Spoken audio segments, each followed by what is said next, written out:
ચલો આગળના વિડિયોમાં આપણે પરોપજીવી જોયા એટલે ફરીવાર રિવાઇઝ કરી દઈએ ફટાફટ કે પરોપજીવી પારકા પર આધાર રાખે કોના માટે ખોરાક માટે ખોરાક માટે એક સજીવ બીજા સજીવ પર આધાર રાખે છે એવી રીતે ખોરાક મેળવે એને કહેવાય પરોપજીવી પરોપજીવી જે છે એમાં જે સજીવ છે જેમાંથી ખોરાક મેળવે છે સજીવ જેમાંથી ખોરાક મેળવે એને શું કહેવાય યજમાન કહેવાય ધારો કે હરણ છે બરાબર હરણમાંથી સિંહ છે ખોરાક મેળવે છે તો સિંહ માટે યજમાન કોણ છે હરણ છે એવી જ રીતે ઉંદર અને સાપ માટે યજમાન છે ઉંદર કારણ કે એમાંથી એ શું મેળવે છે ખોરાક મેળવે છે હવે આ પરોપજીવી છે એ યજમાન સાથે ગાઢ સંબંધ જાળવે સંબંધ એનો ગાઢ બનાવે વધારે અને એમાંથી પોષક દ્રવ્યો મેળવે છે એટલા માટે જે યજમાન સજીવ હોય એ નબળો પડે છે એટલા માટે પરોપજીવી યજમાન સજીવ માટે કેવો છે નુકસાનકારક છે આના ઉદાહરણમાં છે ખૂબ ઘણી જાતના બેક્ટેરિયા અને અમરવીઓ છે બરાબર હવે એવી જ રીતે હું છેલ્લો છે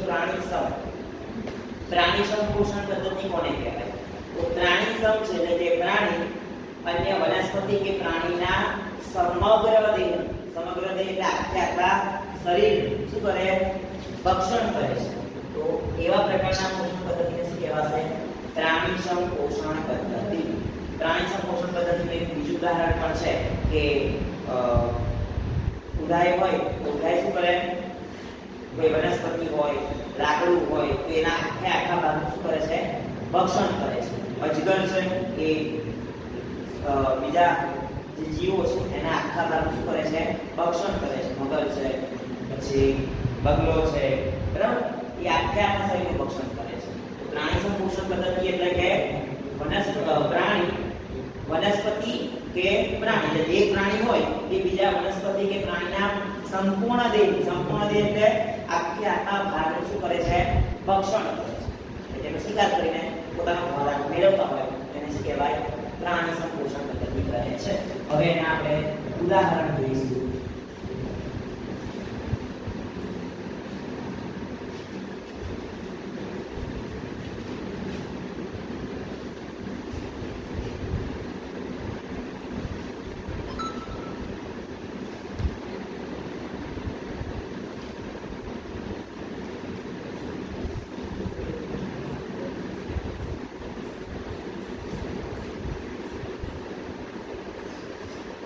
ઉદાહરણમાં માનવ